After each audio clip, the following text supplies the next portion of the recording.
Alright, today I'm going to give you guys a perfect tutorial on how to blow your eval because that is what I am just a professional at. So today is February 23rd, 2026, and it is a Monday. It is a no news Monday. If we look at Forex Factory here, here's the news.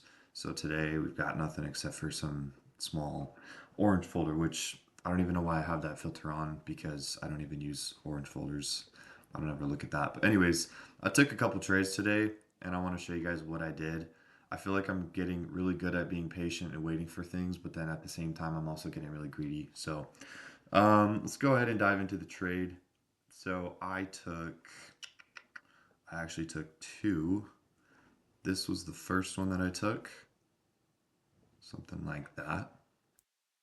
And you might be thinking, how did you lose? Well, it's because I kept moving my stop loss up and around. It kept getting all wicky. And once it went down a little bit, I moved my stop to this. Then I got wicked out, and I was like, oh shoot, just a bunch of stuff. But anyways, let's go back and just show you why I chose to take this trade. So if we look at market open, we right at 7:30 a.m. right at market open, we manipulated these London highs. Um, right here. And on ES, I I think this is a perfect day when I probably shouldn't have taken a trade because I could see both longs and shorts. Yes, we just manipulated London highs on ES and Nasdaq, but on ES we got really close to these highs that were from a couple days ago, last week, and we just left them. We never took them. So I wish we would have taken those and we could have put in a bearish divergence. It would have been this high on NASDAQ. So it would have looked like, let me go ahead and draw this out. It would have looked like this if we took these highs over here on ES, but we never did. So, oops. So that was kind of just a bummer. I wish we would have taken those. It would have been a little bit nicer because we got all this liquidity run right here. That looks really good to take. Let me go ahead and just delete a lot of this stuff here. But anyways, we took London highs and that caused my buys to be short. I wanted to look for shorts. Market open, we created this fair value gap right here. Let me go ahead and show you. Here it is. We created a 5-minute fair value gap on both. Here's the other one right here. And I wanted to wait for that to get inversed before I took a trade. And the hard part about it was the next candle was way down. Like it shot way down, but we never took out these lows that I wanted us to take out, which was nice because I wanted to wait for some type of retracement on the 5-minute. I just watched a video and it said, basically just focus on the 5-minute time frame more, and then once you see good setups, like wait for like an equilibrium kind of thing, if I can get that. Wait for like an equilibrium pullback. So if price were to go all the way down but not take those lows, wait for it to come back to equilibrium, 50% of that range, and then target those lows, right? But anyways, you get the idea. So that happened. Then we ended up taking those lows and we tapped into a first presented 1 hour fair value gap at that same time, right there. And so now I'm like, okay, should I wait for price to come back up into this 5-minute area and then come down towards these Asian lows? Or should I use this first presented to go long and target these highs that we never hit on ES? This was a perfect day and a perfect example of when both shorts and both longs look perfect. Like I could see I'm like 50-50. And this is what I've been good at sometimes, but most of the time I'm bad at is when I think the market could go both ways, I probably shouldn't trade that day. Or I should probably wait for something to happen before I take a trade. And basically, I didn't do that. I got a little bit greedy. I'm on an eval. I feel mentally like I'm trying to rush evals, and that's what's definitely been getting to me. I've been blowing so many over the past 2 months, and I need to just lock in. But anyways, to fast forward a little bit, we did tap into this little 5-minute inverse, which is really nice. and we also hit equilibrium, and we also tapped into this 5 minute bearish gap. So there's a little bit of BPR here, balanced price range. But I zoomed into the 1 minute and I waited for us to inverse this little guy here. And this was just proof to me that we did want to keep going lower. And this first presented 1 hour fair value gap didn't mean anything, and we were going to come down and take Asian lows down here. So fast forward a couple candles, let's see what happened here. Around, I think it was on this candle, technically we didn't inverse it, but we got so close, I just told myself, okay, I'm going to take the trade. So I entered around here, and originally I had my stop loss at this high, right here, just on this candle, just because I felt that extending it up to here was too much. But this is another lesson that I need to learn is it doesn't really matter how many points your stop loss is. If it's more points, like this one's a little bit bigger, 48 points, just size down. Like just instead of trading a mini, maybe trade 5, 6, 7 micros or something like that. And anyways, the best trade here would have been like that, a 1 to 1.29 trade. You could either move to break even here, take partials, and try and go for Asian lows, but I think just going for low hanging fruit is the best. But that's something that I just don't do. I don't have the patience to do that. And that's something that I need to get better at. So, anyways, I took this trade. You might have wondered why I lost it because we did go down there.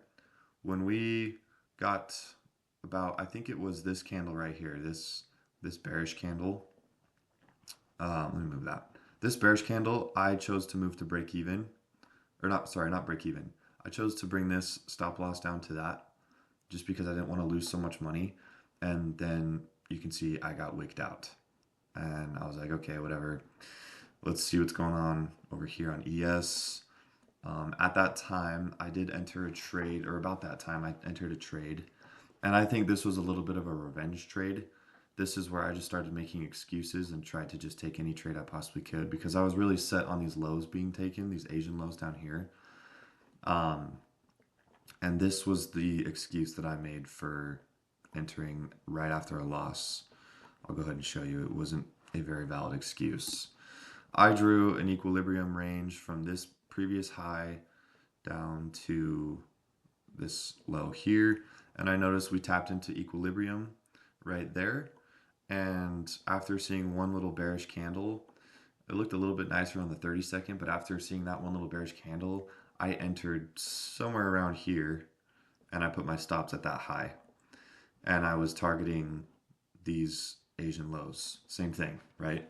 So kind of the same idea on ES, but I basically was just entering a revenge trade, and I just basically threw in some random confluence to make it look like there was conviction behind this trade, but really there wasn't much. I just revenge traded, and it's one of those moments where if you guys are traders and you're trying to learn how to trade and you know what it's like you're in a trance. It's literally like you're in a mental trance and you have no idea what's going on. You literally have to step away from your desk, step away from your computer, and realize what's going on. Take like some deep breaths and realize, okay, I just lost. Let's kind of reevaluate. Just because I lost doesn't mean I need to get right back in. Sometimes you can, sometimes you can't. But this time, I think was probably better that I didn't, just because that wasn't the best confluence.